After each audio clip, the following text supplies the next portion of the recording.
What's happening, folks? Welcome back to the channel. Tonight I'm talking to Michael Statham from Football Oranje to preview Tuesday's game against Feyenoord. But a quick one before we get into it. We are closing in on 40,000 subscribers. I know a lot of you watch all the time but aren't subscribed because YouTube's algorithm just shows you it and you watch it. But it would really help us out if you could click the red subscribe button below. It's absolutely free.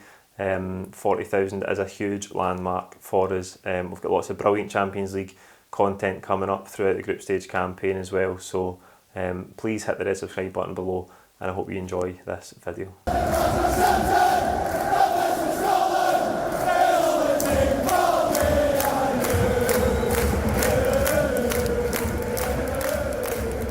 Hello everybody, welcome back to Celtic Fans TV. As you know, Celtic open their Champions League group stage campaign away to Feyenoord on Tuesday night, and here to preview the game with me is Michael Statham from Football Oranje.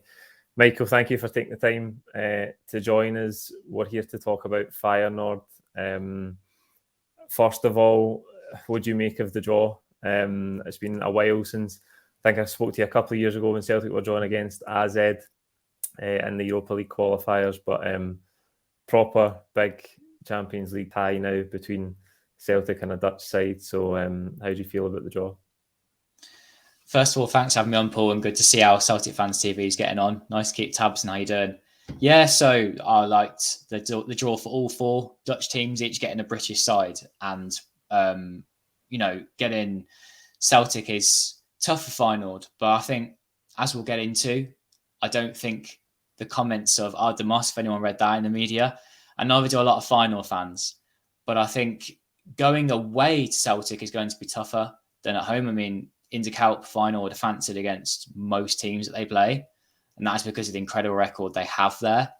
But when those teams have drawn out, I know that Feyenoord fans were a little pessimistic at the start of the season with a couple of sloppy results, but now they're quite optimistic of progression from this group. I mean, second or third will be seen as a success. I think second is obviously much more of a success than third, but staying in Europe will be important for Feyenoord. But with this team they have now, the manager they have now in a slot, this is like an opportunity to see what they can do in Europe. Yeah, it's the first time Feyenoord have been in the group stage since 2017-18, isn't it? They obviously found themselves in pot one, having won the Eredivisie last year. Having said that, it will be a very different team from the team that was in the group stage last time out. They finished without any victories from their 6 games. But as you say, Arne Slot in charge now. First of all, can you give any Celtic supporters that haven't watched Feyenoord play a sort of flavour of the style of play that Slot has them playing? Yeah, I think first of all, it's important to note that Dutch football as a whole has improved over the past few years, and since Feyenoord had that Champions League exit so early, that the top 2 in the Dutch league, they're very, very strong. I think you can see that in the coefficient that the Netherlands is higher than Portugal now and chasing down France for a top 5 place. And there's a reason for that, that if you take Feyenoord and PSV that are both in the Champions League, you can't see them as, I don't know, say like akin to a Swiss team or a Belgian team qualifying for the Champions League. It's a bit more than that now. Feyenoord though, yeah, 4-3-3, your usual Dutch football style of play. Arne Slot is the best Dutch coach in the Eredivisie and one of the finest in the world now who has a Dutch nationality. I think he will be someone that is picked up by a big club in the future, bigger than Feyenoord even. Spurs were looking at him last summer, but turned them that's down. ironic, isn't it? Because Spurs were interested in our manager as well, but they succeeded in getting him. And I think Feyenoord are a team that can do well in Europe this season because of Slot. The start of the season wasn't what they wanted. They had a couple of poor results in the league, but then have blown some teams away with 5s and 6s. But that says more about the calibre of team they were playing than Feyenoord themselves. We haven't seen them had a big test yet in the league. However, in the Dutch Super Cup, they did play against PSV, a team that's fancied to take Feyenoord all the way in the Dutch league this season. And PSV beat them. The final players weren't all fit. A couple of issues with injuries, suspensions, and towards the end of the game, the quality was diluted with players not having their full fitness yet. So PSV could see out the result. The finals were a bit flat that day. And I'm wondering if that happens again in De Kuip against Celtic. Celtic do have a chance. Where there are a couple of players missing. I'm sure we'll get into those shortly. But as a whole, as Feyenoord are feeling, I think at the end of last season, they had a lot of plaudits because they recently under Slot had gotten to the final of the Conference League a year and a half ago. Quarter final of the Europa League, then winning, of course, the Eredivisie. This is a strong team. They have strengthened well in the summer. They've brought in some strength in depth. And now this is like Feyenoord's opportunity to kick on, to possibly retain the Eredivisie title and to do well in the Champions League. Because of the season start, I don't know whether people's confidence is quite as high, Feyenoord fans, but they will fancy getting through this group. Yeah, I think if I look at Celtic's start to the season, it was pretty similar. We had a couple of really poor domestic results, and there was a feeling, obviously, from the change of Postecoglou back to Brendan Rodgers that the team hadn't quite adapted yet to the style of play. We obviously won 3-0 yesterday, but still in the first half, there were signs that the team maybe quite aren't at the tempo yet you would expect them to be. I think on the flip side for Feyenoord, despite their slow start to the season, you mentioned the last 3 games where they've scored a lot of goals, and I think the one thing they have over this Celtic team is that they're a lot more settled. The manager has been there. That they haven't just had a recent managerial change, they're much more settled, and despite the standard opposition they might have played in the last 3 games, that's probably similar for Celtic. If Celtic came off the back of 3 resounding victories domestically, you would say, okay, you qualify it by the calibre opposition, but you would look at that and say, well, the team's full of confidence because they're scoring a lot of goals. And that has been evident. The confidence is back with Feyenoord now. Beating Utrecht away from home 5-1, I believe it was a very good victory, but we're between managers. And beating Heerenveen at home 6-1, they're not in the best place right now, but that's like a mid-table Dutch team. And I think if Celtic beat sort of the 3rd or 4th best placed team in Scotland 6-1, I don't think people are going to have quite the same comment about it. So yeah, Feyenoord have got some goals back in them. They are missing a couple of strikers for the Celtic game. But in De Kuip, they've shown when the fans are on side, the confidence is running for the players. They have got goals in them. But I also think, a bit of a hot take for me, I wonder whether any Dutch football fans watching would agree. I think Feyenoord have the best back 4 per position in the Eredivisie. I don't think anyone has a better left back, centre back, right back than them. And whilst they haven't kept many clean sheets so far this season, when it comes to European games, I think that back 4 will be massive. Yeah, we'll come to the back 4 in a minute. Just on the De Kuip, I'm going over to Rotterdam on Tuesday. Really looking forward to it. Never been, and I hear the atmosphere is incredible. So it is. It's brilliant. Really, really looking forward to it. So in terms of danger men for Feyenoord, then who are the standout threats for Celtic? If I start with a player that's missing from this one, that is their striker Santiago Jimenez, Mexican striker.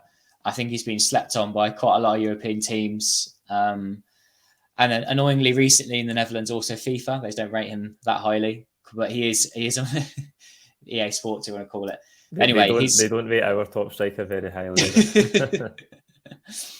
But anyway, he's a class act. He holds the ball really well, and Feyenoord always look to him when putting balls into the box. He is suspended. He's got a 1-game suspension in the Champions League. So who will they replace him with is a question. They had a second-choice striker, Ueda, who would have had an opportunity here, but he is injured. So who does he play at top slot? I think he's going to go for pace and go with Minte, who's on loan from Newcastle, rather than someone physical. But around that... He scored yesterday, didn't he, Minte? Yeah, nice little finish. I think the players that are around Minte will matter more, though. You've got Peshao, who's quite a diminutive, but also very technical, fast winger. He could play up top. Then you've got Ivanisevic, who's a a forward who's signed from Croatia. He looks good. But again, it's early days for him. He's just coming in. But apart from that, the rest of the team is really rather settled, like you mentioned already. even though the goalkeeper, Justin Bilo, is out injured, Timon Renovauter is his replacement, and he's actually pretty safe pair of hands. The back four, we've got Hansko, who's physically very good. So if you've got a tall physical striker, I'm sure he'll take care of him. Trauner as well is the same, but they do lack a little bit of pace in behind.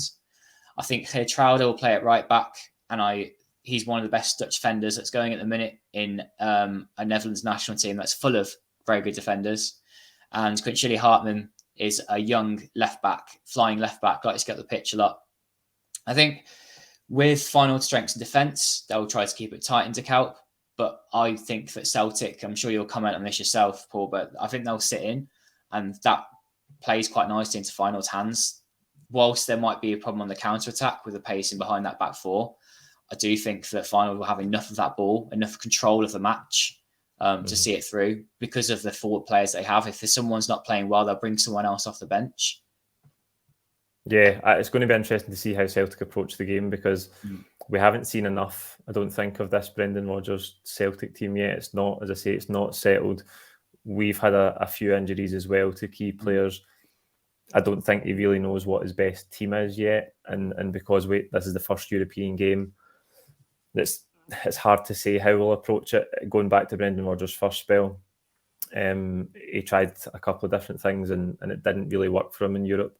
We went to the new camp in his first season and he went to 5 at the back and really tried to sort of soak it up, and we lost 7-0, which I suppose could have happened to anybody against that Barcelona team. But then we went and counter-pressed in the Parc des Princes and went 1-0 up after a few minutes and ended up losing that game 7-1 as well. And I know that Feyenoord maybe aren't at the level of PSG or Barcelona, but we know that Brendan Rodgers likes to try and keep the ball. How we approach this game tactically, I'm really not sure, but it's interesting that you point out the Feyenoord back line, for all its strengths, is maybe not the quickest. You said if we have a physical striker, we don't, but Kyogo Furuhashi is the main man, and he's very diminutive. His movement's excellent. He's always on the shoulder of the defender. He's really quick. He's an excellent finisher.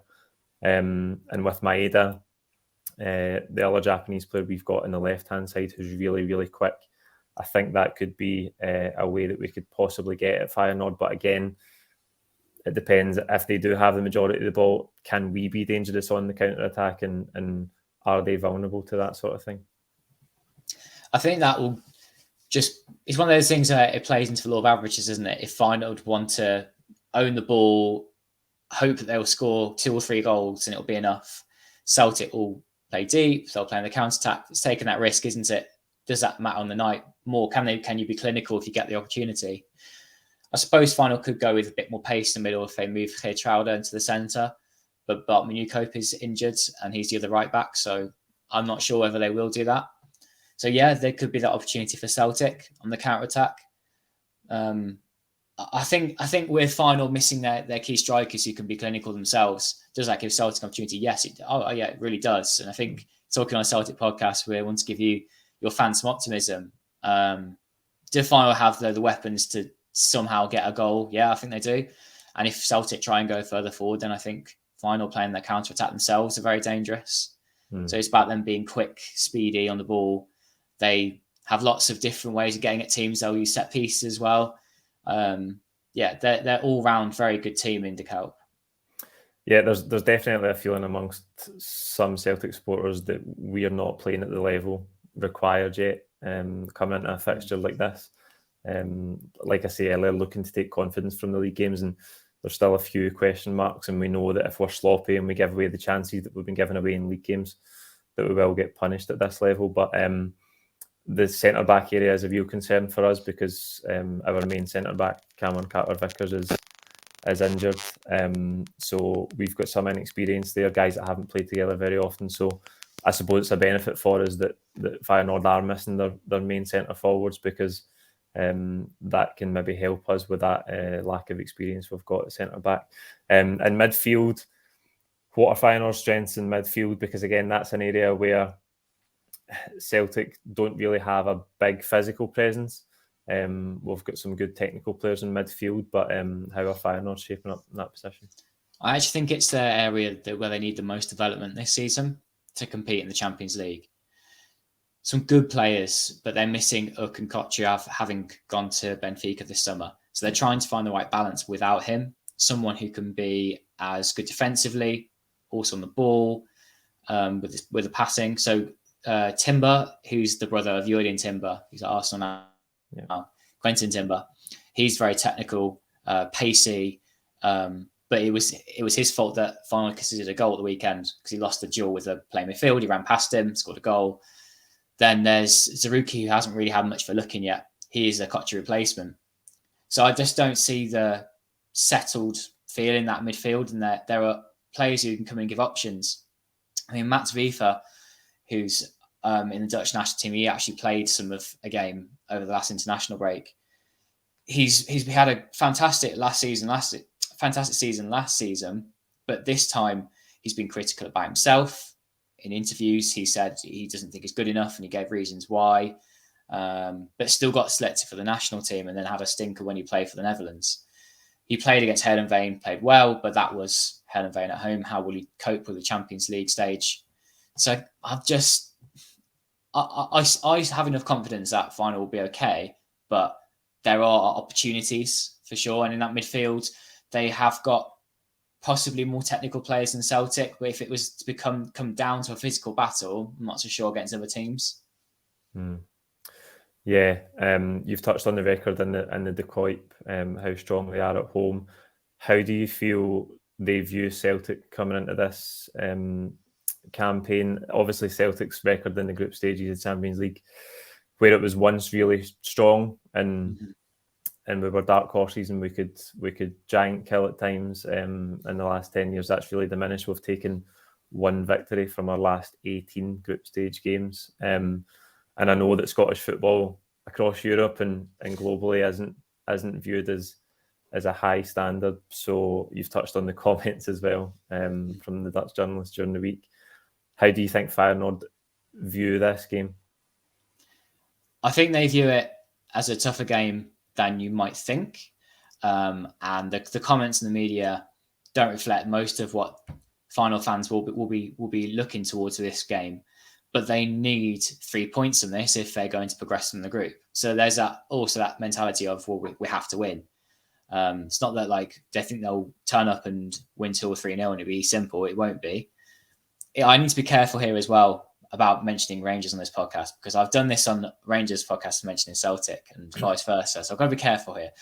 But when Feyenoord will have seen PSV against the other team from Scotland, who will not be named, they played really well against them, but were easily beaten in the end in the Netherlands. So I don't know how the two teams rank up against each other this season too much. I mean, obviously there was that game between the two of the old firm.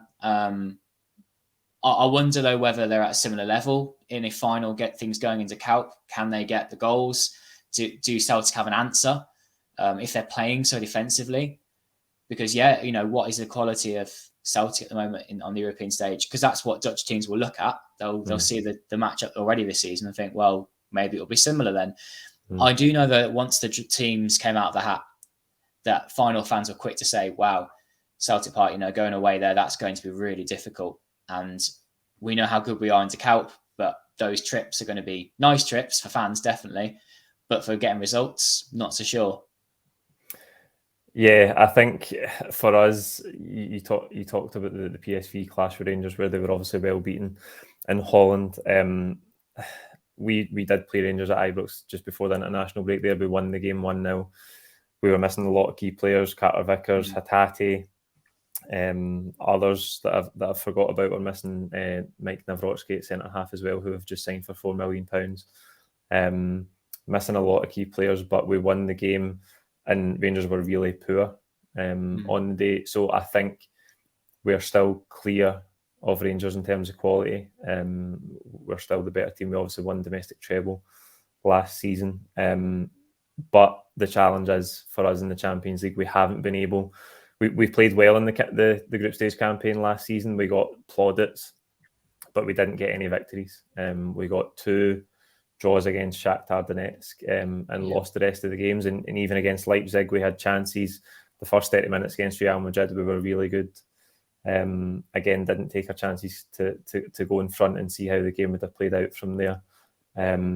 So that is the big challenge for us, like at a European level, Champions League level. We've even lost that. You talk about Feyenoord fans thinking coming to Celtic Park is going to be really difficult.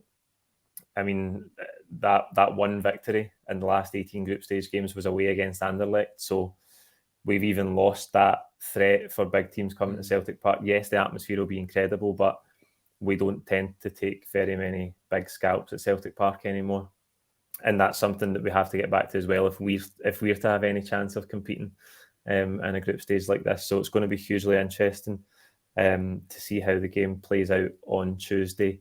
Anything else, any other points of weakness that you think Celtic could possibly exploit? Well, I mentioned the goalkeeper being out by low. Reuter, could it be that he's not yet been truly tested? He's conceding goals, sort of one per game since he's come in. How much do we need to look at him? But else, no, I'm not so sure. I think what will be evident on the night will be the lack of a striker for Feyenoord and them having to break down Celtic.